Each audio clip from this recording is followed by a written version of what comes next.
નમસ્તે મિત્રો,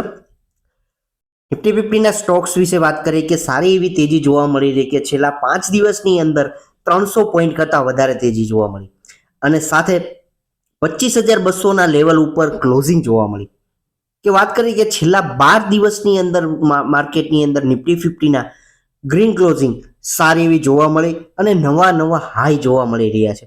હવે આવનારા 5 દિવસની અંદર માર્કેટની અંદર શું ફરી વખત એક પ્રોફિટ બુકિંગનો ઝોન જોવા મળી શકે, કોઈ એવું કારણ જોવા મળી શકે કે જેના લીધે માર્કેટની અંદર એક પ્રોફિટ બુકિંગ થાય કે પછી એક કરેક્શન જોવા મળે. સાથે બીજા એવા ટ્રિગર પોઈન્ટ છે કે જેના લીધે ફરી એક વખત 25,000 કે ફરી સારા એવા નવા હાઈ માટે 25,300 કે 25,500 સુધીના લેવલ સુધી શું આપણું માર્કેટ જોવા મળશે કે નહીં, એના માટે આ વિડીયોની અંદર ચર્ચા કરીશું.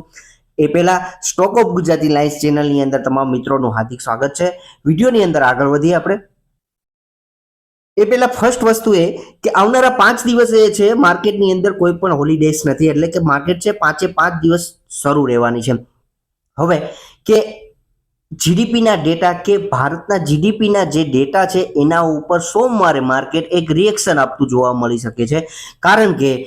જે ડેટા જોવા મળ્યા છે કે અનુમાન હતું કે માર્કેટની અંદર 6.9નો ફોરકાસ્ટિંગ ડેટા જોવા મળી શકે, પણ એની દ્રષ્ટિએ અત્યારે હાલ 6.7નો એટલે 6.70 પોઈન્ટના પેજમાં ડેટા જોવા મળ્યા છે. હવે આ જે જીડીપીના ડેટા છે એના લીધે કે જે પ્રીવિયસ ડેટા હતા 7.80 એના કરતાં હાલની દ્રષ્ટિએ 6.70 આવ્યા છે અને અનુમાન હતું એના કરતાં પણ 0.20નો પેજનો પર્સન્ટેજ બેઝની અંદર આપણને ડાઉન જોવા મળ્યા છે. પણ છેલ્લા ઘણા સમયથી જોશો તો આ ક્વાર્ટરલી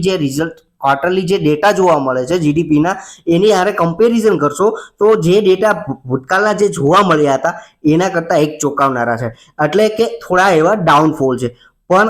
આ એટલો બધો પણ મોટો ડાઉનફોલ નથી કે જેના લીધે એક મોટું કરેક્શન માર્કેટ એને આપી શકે, પણ માર્કેટનું રિએક્શન આપણા માટે જોવું એ બહુ અગત્યનું છે કે જેના લીધે એક મોકો કે છેલ્લા 12 દિવસથી જે માર્કેટની અંદર તેજી જોવા મળતી હતી એના ઉપર બ્રેક મારવા માટે બીએસ હાવી થાય છે કે નહીં, કે જેને લીધે એક કરેક્શન જોવા મળે કે નહીં, આ પોઈન્ટ આપણે ધ્યાનમાં રાખવો જોઈએ. આ સાથે ગ્લોબલી પણ એવો એક ડેટા પણ જોવા મળશે કે જેના ઉપર તમામની નજર હશે કે આવનારા ગુરુવારના રોજ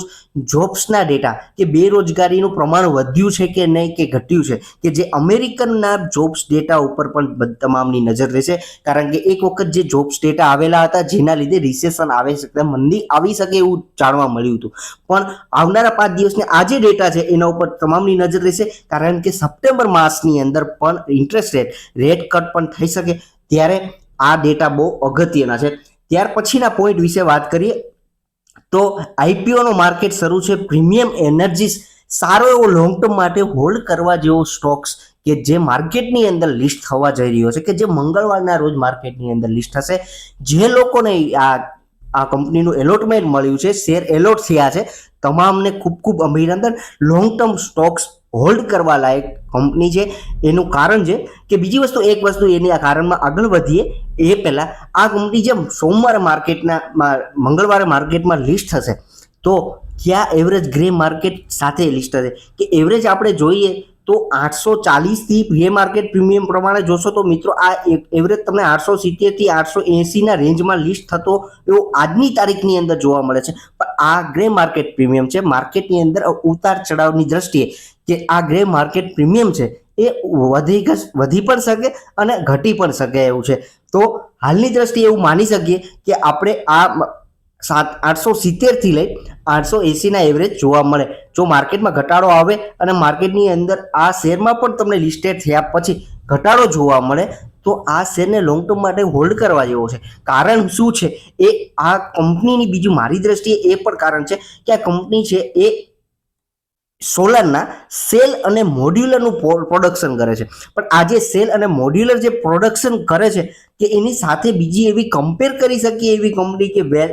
વેબસોલ એન્જિનિયરિંગ, એક કંપની અત્યારે એક કંપની નામી એની સામે ઊભી રહી શકે, પણ એ કંપની ઘણી પણ લોસમાં ચાલતી કંપની છે કે એનું પ્રોડક્શન પણ એટલું પ્રીમિયમ એનર્જીસની સાથે કમ્પેર થઈ શકતું નથી. કે બીજી વસ્તુ એ કે બીજું એવો પોઈન્ટ એક છે મારી દ્રષ્ટિએ કે આ કંપનીના સારા એવા ક્લાયન્ટ બેઝ જોવા મળી રહ્યા છે, કે સારા એવા નામી કંપની કે જે મોટી કંપની કહી શકીએ એ કંપનીના ક્લાયન્ટ છે કે જેની અંદર NTPC, Tata power, solar system limited, સાથે વાત કરીએ પેનાસોનિક લાઈફ સોલ્યુશન, અને સાથે વાત કરીએ કે કોન્ટિનોમ, શક્તિ પંપ, સાથે બીજી પણ સારી એવી નામી કંપનીઓ પણ આ કંપનીના ક્લાયન્ટ છે કે જે સોલાર સ્વેક્સની વાત કરો, માધવ ઇન્ફ્રા પ્રોજેક્ટની વાત કરો, આ તમામ મોટી કંપનીઓ આ કંપનીના ક્લાયન્ટ છે કે જેના લીધે આ કંપનીના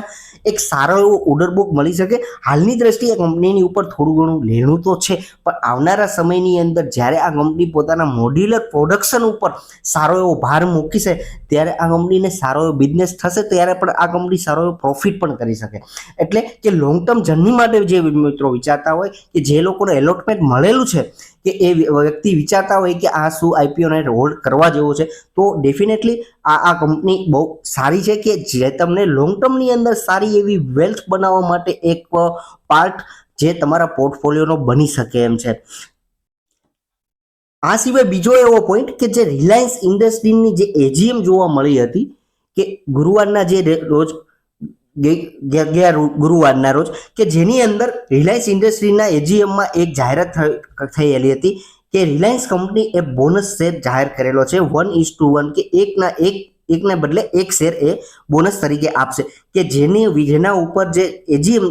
મીટિંગ છે એ 5 સપ્ટેમ્બરના રોજ જોવા મળવાની છે કે જેના લીધે શેરની અંદર કેટલો ઉછાળો પણ જોવા મળે, તો આ શેરને પણ રિલાયન્સ ઇન્ડસ્ટ્રીને ધ્યાનમાં રાખવું જોઈએ, કારણ કે જેના લીધે એક નવા ટોપ હાઈ કે નવા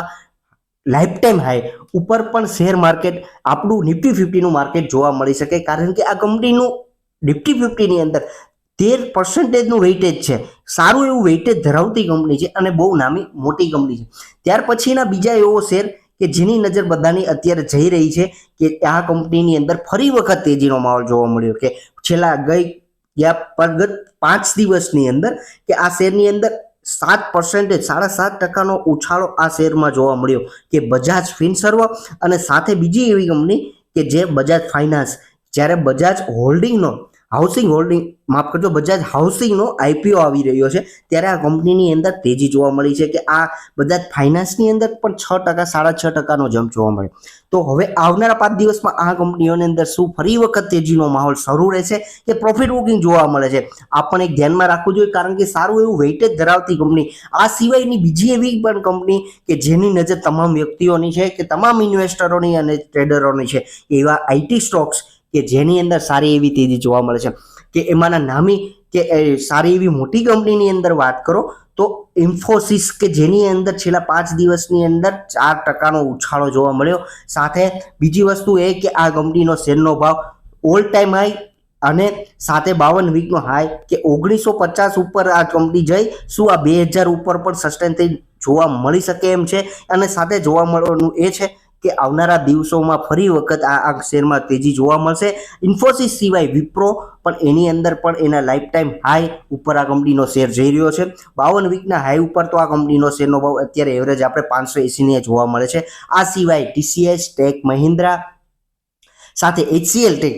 ને પણ તમે ધ્યાનમાં રાખી શકો છો. ત્યાર પછી એક એવું સેક્ટર કે જેની નજર બધાની રહેશે કે 1 તારીખ આવેલી છે કે 1 સપ્ટેમ્બર છે ત્યારે તમામ નિફ્ટી ઓટો સ્ટોક્સના વિક્રીના આંકડા એટલે કે એના વેચાણના આંકડા જોવા મળશે કે જે ઓટો કંપનીઓ જેટલી છે એની અંદર સારામાં સારી આપણને તેજી જોવા મળી, પણ જે ઓગસ્ટ મહિનાનું જે કંઈ વેચાણ થયેલું છે એ વેચાણ ઉપર એના ફિગર જોવા મળશે કે જેના લીધે મહિન્દ્રા કે સારી એવી મોટી કંપની કે એના ઉપર તમારી નજર હોવી જોઈએ. સાથે બીજી એવી કંપની કે જે મારુતિ સુઝુકી કે જે સારી એવી તેજીનો ભાગ બનેલો છે અને સાથે બીજી એવી કંપની કે ટુ વ્હીલરની અંદર સારું લીડરશિપ ધરાવતી કંપની હીરો મોટોકોર્પ કે જેની અંદર પણ તેજીનો માહોલ સારો એવો છે. અને સાથે ઓલાને પણ ના ભૂલતા, કારણ કે ઓલાના સેલ્સ વેચાણનું બહુ ધ્યાન રાખવા જેવું છે, કારણ કે જે રીતે તેજી આ શેરમાં જોવા મળી હતી હવે શું આ આંકડા એ આપણને બીટ કરાવશે કે એ જે વેચાણના આંકડા છે કે જેને લીધે ફરી વખત થોડો એવો તેજીનો માહોલ જોવા મળશે. સાથે બીજી ઘણી કંપનીઓ કે ટાટા મોટર્સની વાત કરો JBM મોટો, ઓલેક્ટ્રા ગ્રીન ઈવી ક્ષેત્રના બંને સ્ટોકને પણ ધ્યાનમાં રાખવા જોઈએ કે એના પણ ઇલેક્ટ્રિક વ્હીકલના થયેલા વેચાણના આંકડા પણ જોવા મળશે. Ashok Leyland heavy counter, heavy buses અને સાથે ડિફેન્સ ક્ષેત્રની પણ બસો બનાવતી કંપની કે એને પણ ધ્યાનમાં રાખવી જોઈએ. આ સિવાય ઘણી બીજી એવી કંપનીઓ છે, એસ્કોર્ટ છે, સાથે મહિન્દ્રાની તો વાત થઈ. આ તમામ કંપનીઓને તમારે ધ્યાનમાં રાખવી જોઈએ કે ઓટો સેલ્સના આંકડા આ કંપનીઓના કેવા આવ્યા છે કે જેને લીધે પણ એમાં એક તેજીનો માહોલ જોવા મળે. એન્ડ સુધી વિડીયો જોયો છે તમામ મિત્રોનો ખૂબ ખૂબ આભાર. વિડીયો પસંદ પડ્યો હોય તો સબસ્ક્રાઇબ કરો, તમારા મિત્રો સાથે શેર કરો. Thank you.